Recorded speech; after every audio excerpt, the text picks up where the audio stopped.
Hello, everybody. I'm Kirsten Cole, and this is Meet Me in the Middle, life in the Middle Ages and all the ways that you can optimize it, survive it, and thrive during it. Today, we are talking about one of the hottest topic when it comes to middle age, when it comes to humans, and when it comes to women. We're talking about GLP-1s, otherwise known as those weight loss drugs, and also HRT. It's our alphabet soup episode. HRT being hormone replacement therapy. And it is where so much of medicine is going in this moment. So I needed to bring in an expert for you. Dr. Rocio Sala-Whalen, board certified internal medicine doctor, endocrinologist, obesity medicine specialist. We've got all the specialties rolled into one person right here in New York. Thank you so much for being with us today to help us navigate this space. We appreciate you. Thank you so much for having me. I know these are two important subjects that are happening day to day. This is something that I am talking about incessantly with everybody in my swirl, whether it's the people in my family, the people in my friend group, the people at work. We are going to live as women more than half of our life in perimenopause and menopause, when these massive endocrinological shifts happen, massive hormone shifts happen. And we want to not throw down the gauntlet, lay down in the road and die. We want to live an amazing, vibrant life. As we should. And medicine is finally catching up with our biological drive to do that. Yeah, I think this is a good time to be middle-aged, to be a woman in middle age, because our options are completely different from what it was for our mothers. So different. I mean, I think about, and it wasn't even just in my mother's time. It was probably, all throughout my 30s, even my 40s, you didn't even want to say the word menopause. It was like whispered like cancer used to be in the 50s. Like nobody wanted to talk about it for fear that you would catch it. But we're all going to get it. We're all going to live in it. And it's all about thriving in that space. So talk to me about where the medical profession is right now, because we are seeing incredibly fast changes in the medical system in how we're treating women in menopause and how GLPs are wrapping into that as well. I think it's a multifactorial event that we're seeing. I think women want answers. Women don't want to keep being gaslighted by the medical community. Thank you. Yes, I think women are saying enough. Tell me, what can I do about it? And we've got the research. And at the same time, parallel science is evolving as science should be evolving, right?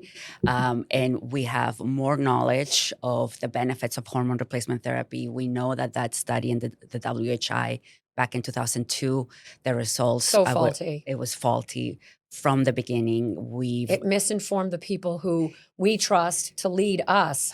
I had to change my gynecologist because she scolded me 2 years ago when I told her that I was on HRT. It's so ingrained, in women and in some medical professionals. Unfortunately, it's a fear that it's almost passing your genes, that you talk hormone replacement therapy and the first thing is breast cancer. Right. But thankfully, we've had scientists that wanted more answers. And those studies were reevaluated and were found to have a lot of faults, right? And also we've seen that this is a part of the classic setup of the medical system where women always sort of got the afterthought when it came to medical sciences and studies. So much was done on men, for men, by men, and we're still catching up in this space. Women were starting research in the 1990s only. Yeah. Everything was based in men and results in men. Correct. And as men don't go through menopause. Men, their name is in there, but they don't go through it. Women are not small men, right? Our biology is different. Our hormones is different. Right. So I think finally we're catching up. And then we have other advancements in medicine like GLP-1 medications, right? So I think in midlife, the perfect marriage, if there is any perfect marriage, it will be hormone replacement therapy and GLP-1. And I think that's going to lead us women to just continue thriving, right? It should not be something different at different stage. Is you yourself, as you were through pre-menopause, you should continue to be till the end. Correct. And the interesting thing about this is perimenopause, I've read what you've written and watched other things that you've spoken on, lectured on. Perimenopause can start as early as 35. We are going to be living in this different hormonal space for the majority of our life. We need to prepare for it. So even if you're not there yet, if you're not feeling any symptoms, if you're not yet 35, and not everybody will hit it at 35, but you need to arm yourself with information so that as these changes hit, you don't just think, oh, I'm tired. Oh, I'm run down. I should add more iron to my diet. Yeah. I should do. It's no, girl, your hormones may be shifting and you can do something about it so you can still harness all that internal fire that you feel and match up your hormones to meet it. And I seeing the effects already of all these voices in social media and platforms. Dime, tell me. I'm seeing younger women coming into my office for information. That's Which I great. have to say, the first time it was a little bit, it threw me off that the patient was saying, I don't have symptoms, but I want to know what's happening. Usually as doctors, patients come with a complaint with a Correct. specific thing. So she wanted to be informed to know what to expect Smart. when she hit those years, right? So I'm seeing the message getting through. Wonderful. And I do feel like with so much information available to us, and there's a whole misinformation, disinformation side, we still need our doctors. We still need our professionals, Dr. Sala-Whalen, who spend decades getting themselves educated and then continue on this continuity of education path. But people have access to information. So like me, when my gynecologist chided me for going on HRT with an endocrinologist, I was able to say back to her, please do share the studies that you are referencing because I believe it is an outdated one that has been disproven and the current science is showing something different. And I'm trying to educate myself.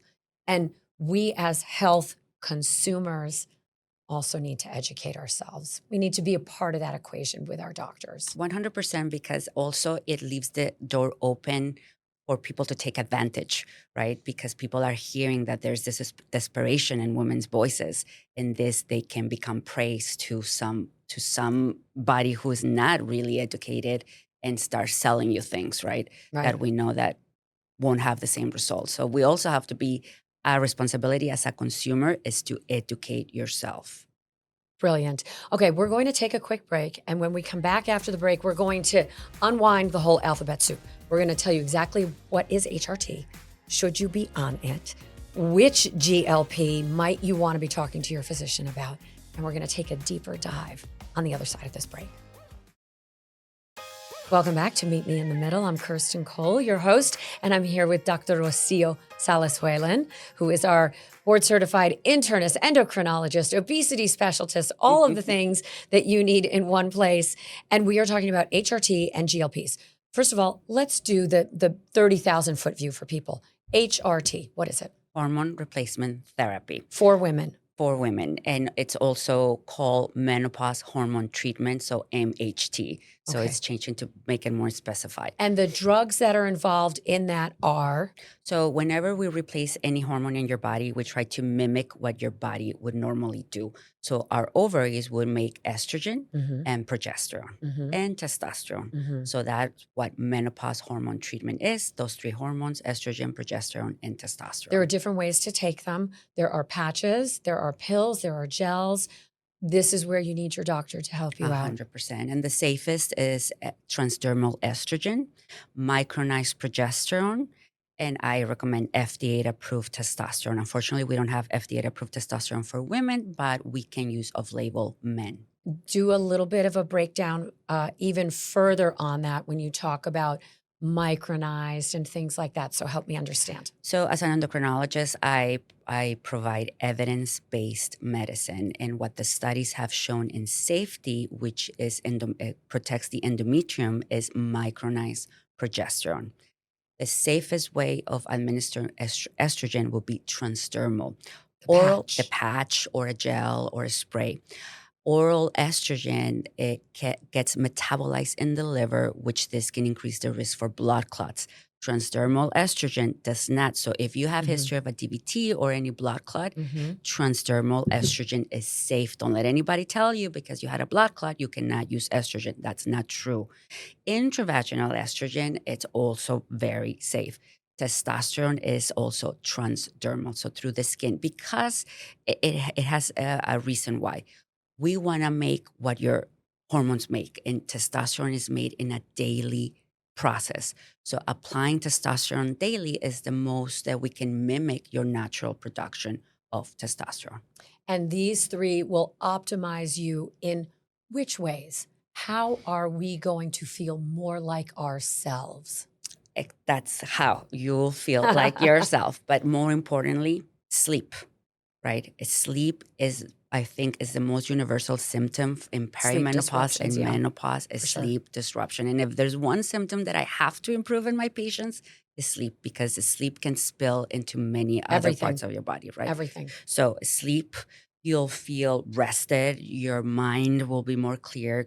There will be better cognition. Get rid of that foggy brain that Exactly. And if plagues you're so many having night women. sweats, hot flashes that are disrupting your quality of life, because we have to remember these symptoms can disrupt the quality of life of 100%. women. So it's just making your life with high quality, right? That it's back to your old normal self. And the testosterone, talk about that when it comes to muscle production and retention, even as we age, which is, I know this is your sweet spot. You are the Definitely. muscle lady. Well, testosterone, I feel, unfortunately, has been minimized to a sex hormone to improve your libido, your sex drive, Which we like that which too. it does, but it has many other benefits. Testosterone, drive, focus, sharpness, and then better at the gym, lifting weights. You can lift heavier. You'll have better recovery, so you can build muscle, but you can also build bone mass with it, right? So it's a Stave off osteoporosis, which is a scourge of aging. testosterone for many women. They call it the missing puzzle. It was just the last thing they needed to Mhm. feel optimized. Brilliant. And the progesterone, Progesterone is what we need to protect our endometrium from the estrogen. So to prevent endometrial carcinoma, we need micronized progesterone. so we want to make sure that we're not getting sex organ cancers in the pelvis, Exactly. and the progesterone balances out the fact that we're taking on the estrogen. Intra IUDs with hormone like Mhm. Mirena can also provide that protection. So if you have an IUD, because you can get pregnant in perimenopause. I got pregnant at 43. The hallelujah baby. I mean, they come across the goalpost. So Exactly, if they do. you still need to protect. You still need Yes. contraception, then an IUD will be a great option, because that is doing both the contraception and providing you protection in your endometrium. Should everybody be on HRT, or is it contraindicated for some? It's contraindicated for women with personal history of estrogen receptor positive breast cancer. But even in those situations, it's a conversation that needs to happen between the patient and their doctor, and Mhm. see what the woman wants. I think the woman makes the ultimate decision, but it should be an informed decision. Testosterone can be used in women with estrogen receptor positive breast cancer, and intravaginal estrogen also. Okay. So at least you can help in a couple of the areas of your life. Exactly. This is not prescribe it once and walk out the door forever. We need monitoring. 100%. These are prescription hormones, and you need to be monitored, because also if you're not feeling optimized, your dose may need to be optimized, right? So you need to see your doctor. Once you're set on your doses, once a year, every 6 months is enough. Talk about the thyroid as well, because a lot of times the thyroid, which is sort of the master hormone maker of the body, also comes into play in this conversation. Definitely. I mean, all your hormones in your body need to be at the normal functioning level for you to feel your very best. But I think that the thyroid gland has been villainized for many, many decades, because we were attributing a lot of symptoms that were from perimenopause and waking that is independent of the thyroid, right? So Mhm. now we know that hormone replacement therapy can help, GLP-1 medications can help. And if the thyroid is abnormal, then yes, we can give you thyroid hormone. But if it's okay, if it's normal, we know that's not causing the issues anymore. Okay. Let's go to GLPs, everybody's favorite drug to deny they're on. Is this vanity? Is this vitality? We have an obesity crisis in our nation, an inflammation crisis, a heart disease, metabolic disease crisis. Talk about GLPs. GLP-1 medications will be probably the biggest discovery in medicine that we will see in our lifetime. Wow. GLP-1 medications will change the course of our health. We will have in the next generations less type 2 diabetes, less chronic diseases, and less incidence of certain types of cancers that are related with obesity: breast, colon, pancreas, stomach, esophageal, prostate. Right. So this is only the Incredible. beginning.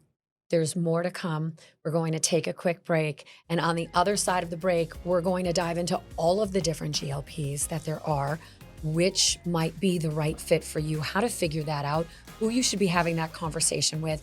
And then also these other trends that you may be seeing on your social media channels about microdosing, maintenance, how it all plays out when we come back on the other side. And I'll meet you in the middle. Welcome back to Meet Me in the Middle. I'm Kirsten Cole, your host, here with our expert guest, Dr. Rocio Sala-Whalen. Your book, Weightless, is unpacking all of this. This must have been a labor of love for you to do while you're treating your thousands of patients at your New York location. Talk about why you needed to write the Bible to get the message to the masses. Because not everybody has access to me to be their doctor, and I couldn't see everybody. So this was my best second option.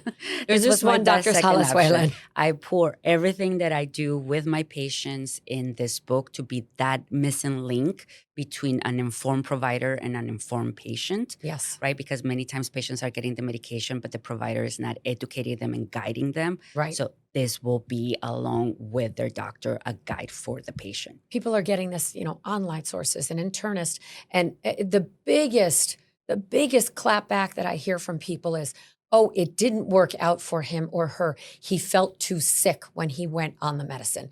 And I know that you speak and walk the walk about titrating. You can't just start on a massive dose of this stuff. It'll make you feel miserable. And that is a shame, because then that's a missed opportunity of somebody to be on this life-saving drug. 100%. Because they will be scared, right? And rightfully so from the I have this in my effects. own family. I have a family member who said, it just didn't work out for me. I got too sick. Exactly. And so you started on too high of a dose. Exactly. I have not had a single patient that I would have to stop because of side effects that were not able to be improved, right? So definitely always start at the lowest dose. But what's going to determine your success on this medication and the safety on this medication is who you pick to give you that prescription and guide you. Yes. In my book, I guide give you, is the perfect word. Really, that it's your advocate along the way. In my book, I tell you how to pick the right, what things to look for, what are the green flags, what are the red flags, because that will be your single most important decision in your journey. So that just give us, a 30,000-foot view. Quickly, who should be prescribing this? Do we need to go to an endocrinologist? It can be difficult and expensive, and sometimes it's not on your insurance plan. I would say your first choice should be an obesity board certified physician. Second choice, an endocrinologist. And third choice, pretty much any specialty that has some expertise prescribing this medication. I would say at the minimum, who you go to should have at least 5 years of experience prescribing this medication for you to really feel safe and comfortable. Ozempic was the one that everybody knew. And then we've got Mounjaro, we've got Zepbound. There are compounded medicines that are still being found all over the place. Which one do I choose? So think about it as the iPhone, right? We have the iPhone 8, the iPhone 10, the iPhone 16.